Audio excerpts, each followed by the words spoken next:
Hello everyone, welcome to market news room and good evening.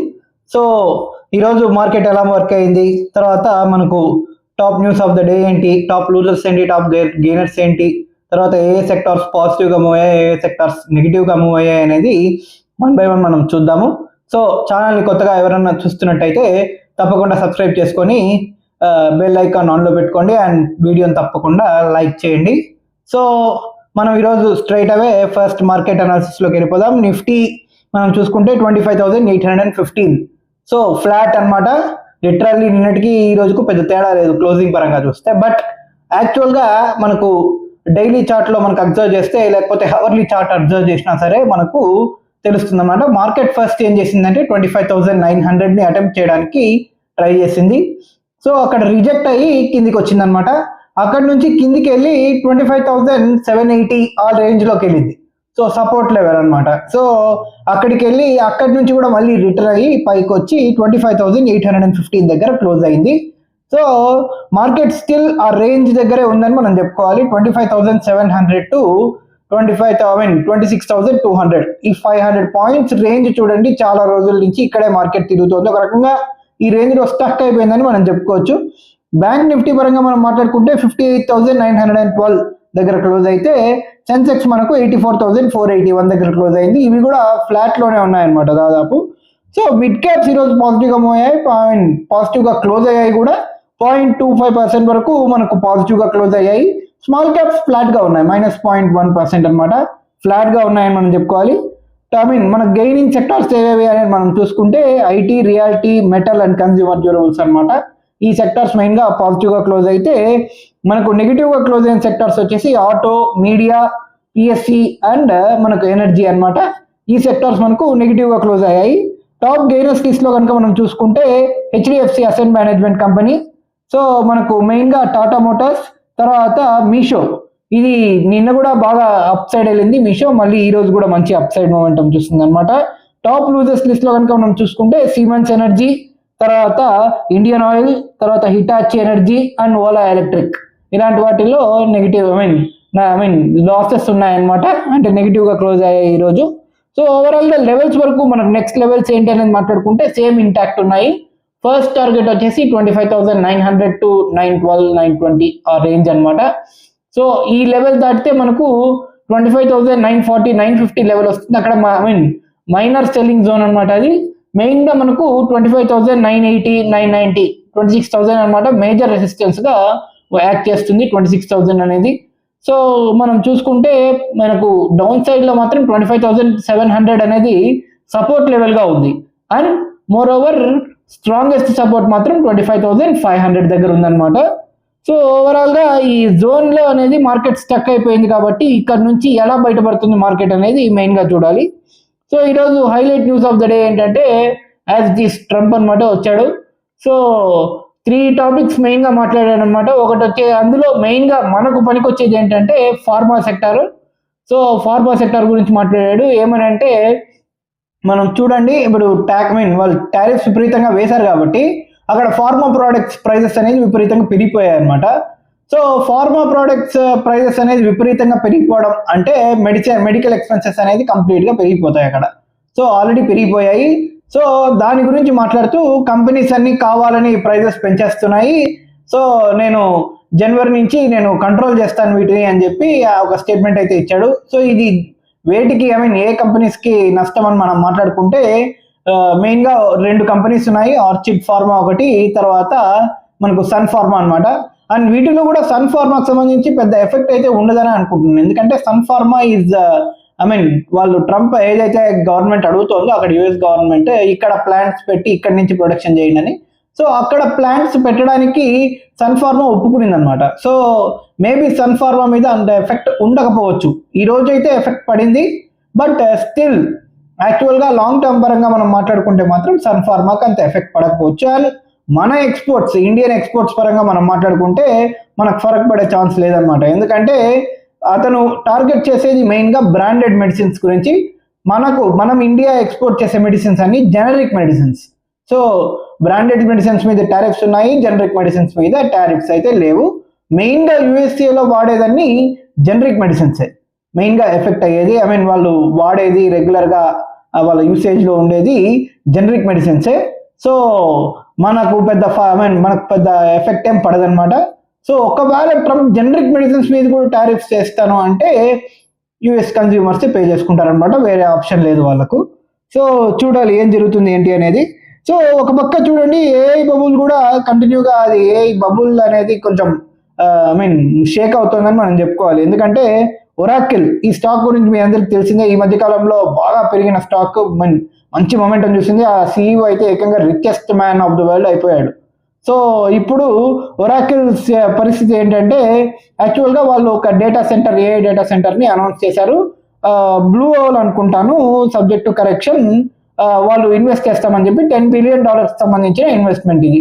So ఇప్పుడు main key investor Blue Owl వాళ్ళు వెనక్కి వెళ్ళిపోయారనమాట. So మేము ఈ invest నుంచి పక్కకు తప్పుకుంటున్నాం అని చెప్పి. స్టిల్ ఒరాకిల్ వాళ్ళు ఏం చెప్తున్నారంటే ఓకే మేము వేరే ఆప్షన్స్తో వెళ్తున్నాము, స్టిల్ ఇన్వెస్ట్మెంట్ని ప్రొసీడ్ అవుతున్నామని చెప్తున్నారు. కానీ ఒకవేళ అంత ఎఫెక్ట్ లేదు, ఈ ఏఐ బబుల్ వల్ల అంత ఎఫెక్ట్ లేదు అని చెప్పి అనుకుంటే, ఏఐ స్టాక్స్ స్టిల్ ఇంకా గ్రో అవుతాయి అని మనం అనుకుంటే, వాళ్ళు చూడండి ఖచ్చితంగా ఇన్వెస్టర్ అయితే వెనక్కి పోడు కదా. So billions of dollars invest చేసే క్యాండిడేట్ వెనక్కి వెళ్తున్నాడు అంటేనే సంథింగ్ ఈజ్ రాంగ్ అని మనం అర్థం చేసుకోవాలి. సో ఏఐ స్టాక్స్ ఏవైతే ఉన్నాయో, ఒకవేళ యుఎస్ మార్కెట్లో ఎవరైనా ఇన్వెస్టర్స్ ఉంటే ఖచ్చితంగా బీ కేర్ఫుల్ అని చెప్పి నేను సజెస్ట్ చేస్తాను. ఎందుకంటే కంటిన్యూగా నాస్డాక్ చూడండి నిన్న పడింది, ఈ రోజు కూడా మ్యూట్లో ఓపెన్ అయ్యే ఛాన్స్ ఉంది మేబీ. సో నేను అంత చెక్ చేయలేదు. ఈ రోజు అయితే మొత్తానికి మనకు నిన్న అయితే ఖచ్చితంగా నెగిటివ్ క్లోజింగ్ వచ్చింది. సో నాస్డాక్ కంటిన్యూగా డౌన్ సైడే వెళ్తుంది. సో ఏఐ స్టాక్స్ అన్ని కిందికి వెళ్తున్నాయి కాబట్టి బీ కేర్ఫుల్. ఎందుకంటే అక్కడ ఇన్వెస్ట్ చేస్తే, ఈ టైంలో ఇన్వెస్ట్ చేస్తే కొంచెం రిస్కీ అనే చెప్పాలి. ఇంకా కిందికి ఎంత వెళ్తుంది అనేది మనం చెప్పలేమన్నమాట. సో ఒకవేళ ఇక్కడ నుంచి కరెక్ట్ అవుతాయా అంటే కూడా కరెక్ట్ అవ్వచ్చు, బట్ మనకు అంత న్యూస్ అయితే అంత పాజిటివ్గా లేదని చెప్పుకోవాలి. ఎందుకంటే బిలియన్స్ ఆఫ్ డాలర్స్ ఇన్వెస్ట్ చేసే క్యాండిడేట్స్, మనకు ఇన్వెస్టర్స్ వెనక్కి వెళ్ళిపోవడం అంటేనే ఒక మైనస్ పాయింట్ కింద మనం చూడాలి. ఒరాకిల్ వాళ్ళేమో స్టిల్ మేమైతే ముందుకు వెళ్తున్నాము, ఆ డేటా సెంటర్ అయితే పెడతాం అంటున్నారు, కానీ స్టిల్ ఏం జరుగుతుంది అనేది చెప్పలేని పరిస్థితిలో ఉందన్నమాట. ఓవరాల్గా ఇది అనమాట AI bubble and Oracle stock సంబంధించి. సో ఈరోజు నిన్న మనకు ఒక న్యూస్ వచ్చింది సెబీకి సంబంధించి. ఇది ఏంటంటే మనం మ్యూచువల్ ఫండ్స్లో ఇన్వెస్ట్ చేస్తాం కదా జనరల్గా, దానికి ఎక్స్పెన్స్ రేషియో అని ఉంటుంది. సో ఇప్పుడు సెబీ ఏం చేసిందంటే ఆ ఎక్స్పెన్స్ రేషియోని కట్ చేసింది అనమాట, చాలా వరకు తగ్గించింది, చాలా వాటికి తగ్గించింది. సో దీని ఇంపాక్ట్ ఏ స్టాక్స్ మీద పడుతుంది అంటే మెయిన్గా మనకు క్యాపిటల్ మార్కెట్ స్టాక్స్ ఏవైతే ఉన్నాయో వాటి మీద పడుతుంది అనమాట. సో మోతీలాల్ ఓస్వాల్ కానీ, ఏంజల్ వన్ కానీ, లేకపోతే మనకు ఇంకా ఈ మ్యూచువల్ ఫండ్స్ స్టాక్స్ ఏవైతే ఉన్నాయో గ్రో కానీ, లేకపోతే బిఎస్సి కానీ, ఇలా క్యాపిటల్ మార్కెట్ స్టాక్స్ మీద ఇంపాక్ట్ పడే ఛాన్స్ ఉంటుంది. సో ఆ స్టాక్స్లో ఎవరైనా ఇన్వెస్టర్స్ ఉంటే బీ కేర్ఫుల్.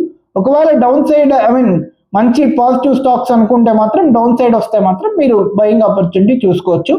అది మీ ఇండివిజువల్ స్టాక్ బట్టి డిసైడ్ చేసుకోండి అని చెప్పి నేనైతే సజెస్ట్ చేస్తాను అనమాట. సో ఓవరాల్గా మనం చూసుకుంటే మెయిన్గా ఆర్బీఐ ఏం చేస్తుందంటే ఒక న్యూస్ అయితే వచ్చింది, బట్ ఇంతవరకు ఇంటర్వెన్షన్ అయినట్టు కన్ఫర్మేషన్ లేదు. ఇది రూపీకి సంబంధించింది అనమాట. రూపీ వచ్చి 90.2 ఆ రేంజ్లో ట్రేడ్ అవుతుంది మనకు. ప్రస్తుతానికి 90.2 దగ్గర ఉంది. సో యాక్చువల్గా 91 దగ్గర వరకు వెళ్ళింది, 91 క్రాస్ అవుతుంది అనుకున్నారు, 91 క్రాస్ అయ్యింది కూడా. యాక్చువల్గా 91 క్రాస్ అయ్యింది కాస్త మళ్ళీ 90.2కి కొంచెం మార్జినల్గా గెయిన్ అయిందనమాట. 55 పైస్ వరకు గెయిన్ సింగిల్ డేలో వచ్చింది.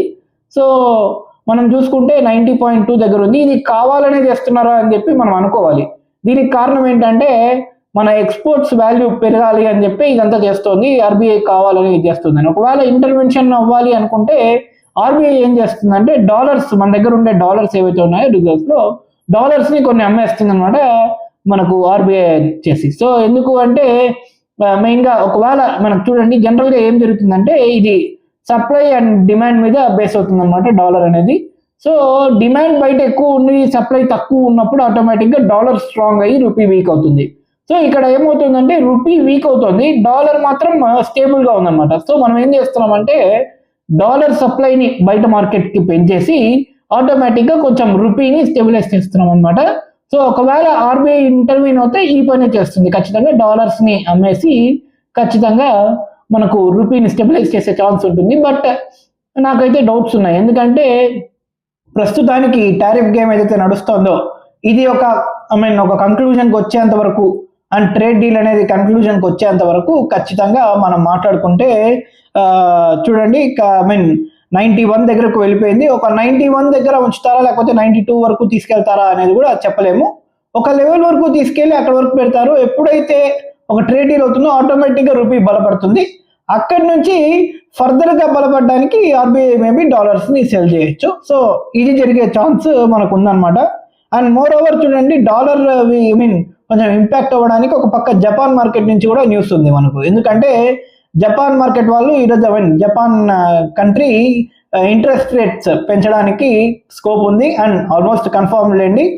సో ఒకవేళ అక్కడ ఇంట్రెస్ట్ రేట్స్ కనుక పెంచితే ఎంతో కొంత డాలర్స్లోకి కన్వర్ట్ అయిన జపనీస్ యెన్ అనేది తిరిగి జపనీస్ యెన్లో కన్వర్ట్ అవుతుంది. సో దాని ఇంపాక్ట్ డాలర్ మీద ఉంటుంది అని చెప్పి అంటున్నారు కదా. సో అనుకోవచ్చు ఒక రకంగా. సో ఆ ఇంపాక్ట్ ఎంతవరకు ఉంటుంది అనేది మెయిన్గా చూడాలి. ఎందుకంటే ట్రిలియన్స్ ఆఫ్ డాలర్స్లోకి మారిందనమాట. అది trillions of dollars worth amount అది. కాబట్టి ఏం జరుగుతుంది అనేది మెయిన్గా చూడాలి. జపాన్ వాళ్ళు ఖచ్చితంగా ఇంట్రెస్ట్ రేట్స్ తీసుకుంటారు. ఒకవేళ మార్కెట్ కనుక రియాక్ట్ అవుతే మాత్రం బాగా నెగిటివ్గా రియాక్ట్ అయ్యే ఛాన్స్ ఎక్కువగా నాకైతే కనబడుతుంది దానికి సంబంధించి. సో ఓవరాల్గా మోడీ గారు ఉమెన్తో కూడా మనకు డీల్ అయితే సైన్ అయిపోయింది అనమాట. ట్రేడ్ డీల్కి సంబంధించి ఒక్క యుఎస్తోనే మనకు పెండింగ్ ఉంది. వాళ్ళేమో అగ్రికల్చర్ అండ్ డైరీ సెక్టార్ అడుగుతున్నారు కానీ మనం అయితే ఓపెన్ చేయమని చెప్పేసాము. ఇంకా వాళ్ళు ఇష్టం అని చెప్పి మనం వదిలేస్తామన్నమాట. సో వాళ్ళైతే చూడండి ఖచ్చితంగా పాజిటివ్ స్టేట్మెంట్స్ చేస్తారు ఇండియా మీద. బట్ ట్రేడ్ డీల్ అనేది అవ్వదు. అలాగే జరుగుతుంది అనమాట. ఒక అన్సర్టెనిటీ స్టేజ్లో ఉండిపోయింది అనమాట కంప్లీట్గా డీల్ అనేది. ఎప్పుడు అవుతుంది మనకు ఈ ఎంఈఏకి సంబంధించిన వాళ్ళు అనుకుంటాను లేదా కామర్స్ సెక్రటరీకి సంబంధించిన వాళ్ళు అనుకుంటా ఒక కామెంట్ కూడా చేశారు లేటెస్ట్గా 2-3 days బ్యాక్ అనుకుంటాను చేశారు. ఏమని అంటే ట్రేడ్ డీల్ అనేది ఆల్మోస్ట్ ఫైనల్ స్టేజెస్లో ఉంది. బట్ ఏ టైంకు కంప్లీట్ అవుతుంది ఫ్రేమ్వర్క్ అనేది చెప్పలేము అని చెప్పి అయితే కూడా కామెంట్ చేశారనమాట. సో ఓవరాల్గా ట్రేడ్ డీల్ అనేది ఫైనల్ స్టేజ్లోనే ఉంది. బట్ ఓన్లీ మనకు బోత్ సైడ్స్ ఒప్పుకోవడమే బ్యాలెన్స్ ఉందన్నమాట. అది ఎప్పుడు జరుగుతుంది అనేది తెలియదు. సో అలాంటి సిచ్యువేషన్లో ఉందన్నమాట. అండ్ మనకు ఒక పక్క ఒమన్తో కూడా ట్రేడ్ డీల్ అయిపోయింది. సో చూడాలి ఏం జరుగుతుంది అనేది. మస్కెట్లో మనకు మోడీ గారు సైన్ చేస్తారనమాట. సో ఓవరాల్గా చూడండి ఈ మనకు ప్రస్తుతానికి చూస్తే రేపు ఫ్రైడేకి సంబంధించి మనకు ఇంకొక ఇది కూడా ఉంది. ఏంటంటే RBI minutes. So next RBI ఎలా ముందుకెళ్తుంది మానిటరీ పాలసీకి సంబంధించి టోటల్ ఇన్ఫ్లేషన్ డేటాకి సంబంధించి అన్ని డీటెయిల్స్ మనకు రేపు ఆర్బీఐ మినిట్స్లో వస్తుందన్నమాట. సో ఆర్బీఐ మినిట్స్ యొక్క ఇంపాక్ట్ ఎలా ఉంటుంది మార్కెట్ మీద అనేది కూడా చూడాలి. అండ్ మోర్ ఓవర్ రేపు ఇంపాక్ట్ చేసేది మాత్రం ఖచ్చితంగా జపాన్కి సంబంధించిన న్యూసే ఇంపాక్ట్ చేసే ఛాన్స్ రేపు అయితే నాకు కనబడుతుంది. సో రేపు ట్రేడింగ్ చేసే వాళ్ళు అయితే కొంచెం జాగ్రత్తగా ఉండండి. అండ్ ఇన్వెస్టర్స్ ఎవరైనా ఉంటే రేపటికి రేపు ఇన్వెస్ట్ అయితే చేయొద్దు, కొంచెం వెయిట్ చేయమని చెప్పి నేనైతే సజెస్ట్ చేస్తానమాట. అండ్ మోర్ ఓవర్ ఇక్కడ ఇంకొక న్యూస్ చూడండి. రేపు ఐసిఐసిఐ ప్రొడెన్షియల్ ఏఎంసీ వాళ్ళది అసెట్ మేనేజ్మెంట్ కంపెనీ ఉంది కదా ఐసిఐసిఐ వాళ్ళది. సో అది రేపు లిస్ట్ అవుతుంది అనమాట. సో మంచి గెయిన్స్ అయితే వచ్చే ఛాన్స్ నాకైతే కనబడుతుంది. ఎందుకంటే బ్రహ్మాండంగా సబ్స్క్రైబ్ అయింది. దాదాపు 39 times అనుకుంటాను సబ్స్క్రైబ్ అయింది. 39 times అయితే సబ్స్క్రైబ్ అయింది. కాబట్టి ఖచ్చితంగా మంచి గెయిన్స్తోనే స్టార్ట్ అయ్యే ఛాన్స్ ఉంది. అన్లెస్ మార్కెట్ నెగిటివ్గా ఉండే తప్ప. ఒకవేళ మార్కెట్ నెగిటివ్గా ఉందంటే మాత్రం ఒకవేళ అది లిస్ట్ అయ్యి మనకు చూడండి మామూలుగా మార్కెట్ అవ్వగానే ఇదేం లిస్ట్ అవ్వదు. మనకు 10 o'clock or 11 o'clock ఆ టైంలో మనకు లిస్ట్ అవుతుంది. సో లిస్ట్ అయిన తర్వాత ఖచ్చితంగా మనకు మార్కెట్ నెగిటివ్గా ఉంటే మాత్రం నెగిటివ్కి వెళ్ళే ఛాన్స్ ఉంది. ఆయిల్స్ నార్మల్గా మ్యూట్గా ఉండే ఛాన్స్ ఉంది. లేదా ఒకవేళ మనకు చూడండి జనరల్గా ఈ గెయిన్స్ కోసం లిస్టింగ్ గెయిన్స్ కోసం ఎవరైనా అప్లై చేసి ఇన్వెస్ట్ చేసి ఉంటే వాళ్ళు ప్రాఫిట్ బుకింగ్ చేసుకుంటే కూడా ఆ షేర్ అనేది కిందికి వచ్చే ఛాన్స్ ఉంటుంది. సో చూడాలి రేపు ఎలా లిస్ట్ అవుతుంది అనేది కీన్గా అబ్జర్వ్ చేయమని అయితే నేను సజెస్ట్ చేస్తాను. ఓవరాల్గా చూడండి ఇది ఒక న్యూస్ అనమాట. మనకు అంటార్క్టికాకి సంబంధించి మైత్రి 2 అనేది మనము లాంచ్ చేస్తున్నాం అనమాట. అది 2032కు కంప్లీట్ అవుతుంది అనమాట. కంప్లీట్గా ఇది అవుతుంది. ఇది ఏంటంటే రీసెర్చ్ సెంటర్కి సంబంధించింది అనమాట అంటార్క్టికాలో. సో ఆల్రెడీ మనము చేసాము, ఇప్పుడు ఇది సెకండ్ అనుకుంటాను.